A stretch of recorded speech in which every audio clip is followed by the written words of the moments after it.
Hello and welcome to my vintage audiophile channel. This is now my 21st video. Today we are going to be doing another tutorial on turntables. As you've probably guessed by now, I am a sucker for a turntable. I've been collecting records since I was in elementary school. I never stopped.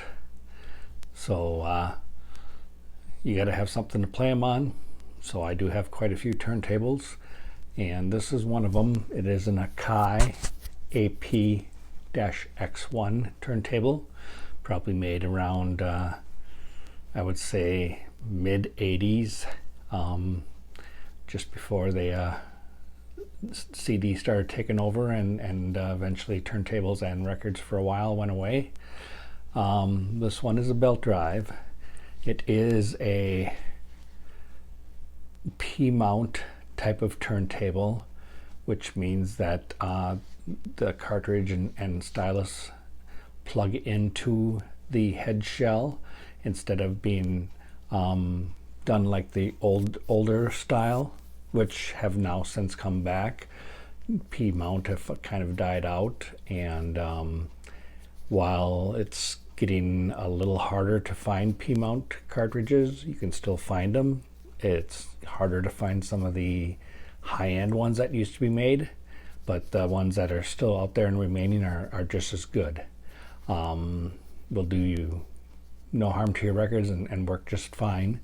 The other thing about a P-mount record player is that the old-fashioned weight that's in the back there that you turn to adjust the pressure of the tone arm on your record was now became fixed, and it was kind of an industry standard that they fixed them at 1.5 grams, and that was factory set. You cannot change that. If you tried to screw in that weight in the back, it wouldn't move, and if you tried hard enough, you could probably break the whole thing.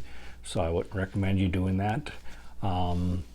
So it does, in one sense, make it easier to set up a P-mount turntable because you know it's already factory set. The only thing you need to do is buy a P-mount cartridge and stylus.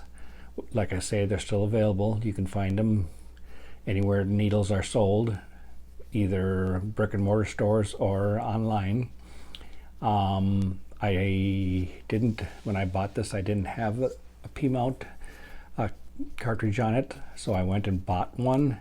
I happened to find an older model from the mid 80s that was still unused and in the box.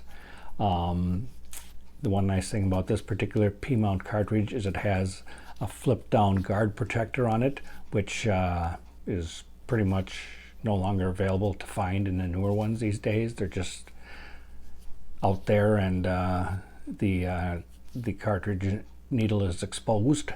This one here has the flip down guard on it, which makes it a little nicer. You don't have to worry as much about accidentally damaging your needle cartridge stylus. But you do have to make sure that you flip it up when you want to play a record, otherwise it'll come down on the record and it may scratch your record, and you don't want that either.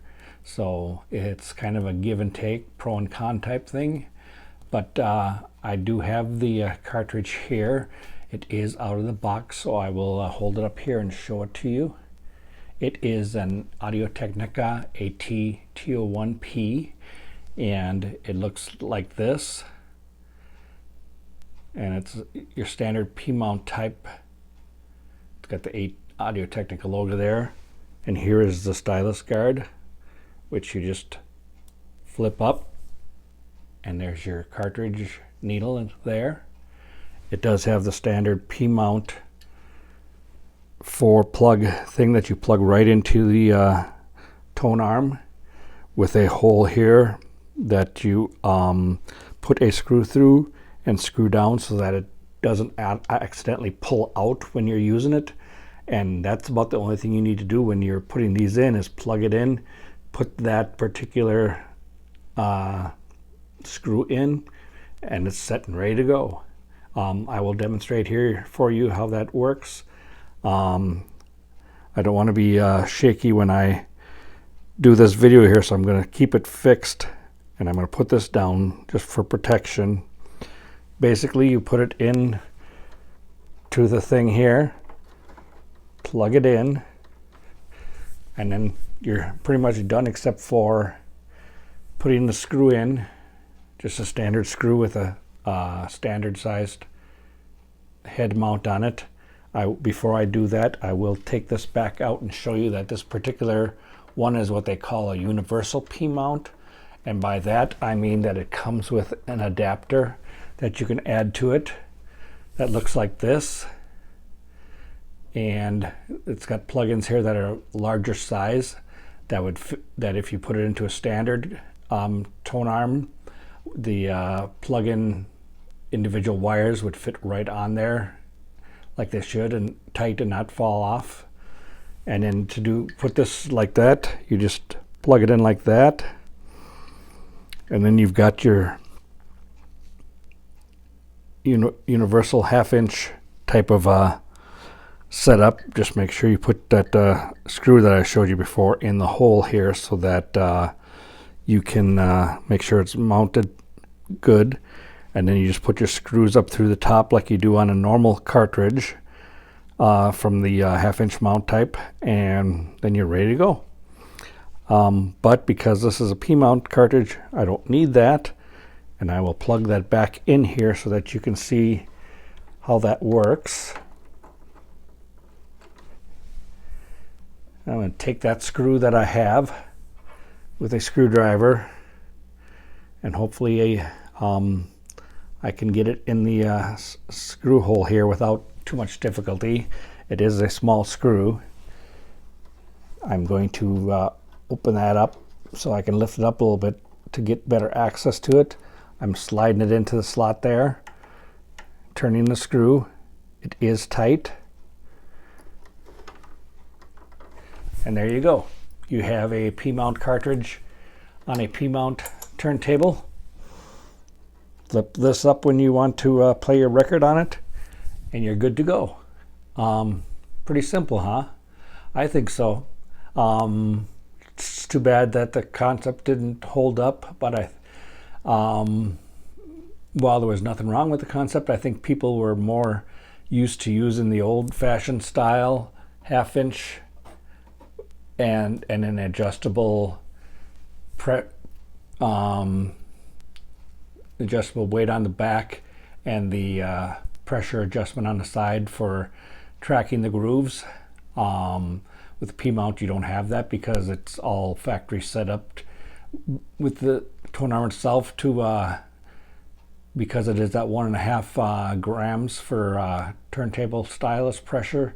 It is factory set so that the anti-skate is also set at 1.5 grams, and then it's just a matter of turning your record player on. Like I said, this is a belt mount one. As you can see, the turntable's turning, and it is an automatic return. But you can also cut it and let it go back to its base if you want to. Stop it before the record it goes to the end.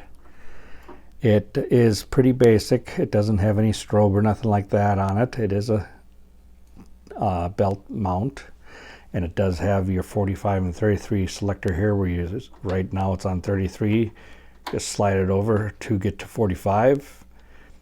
And like I say, it's a very basic machine, but it works great. Has your standard RCA jacks on the back with the ground lug to plug into your receiver that has the ground lug and the RCA jacks.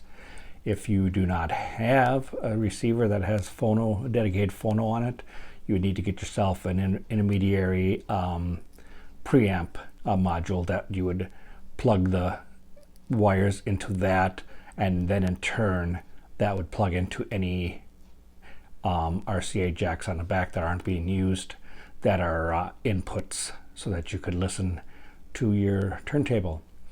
And that's what I have for you today.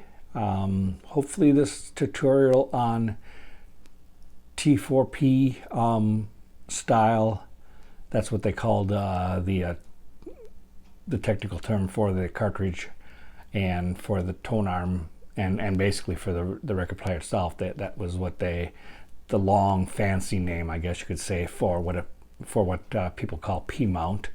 And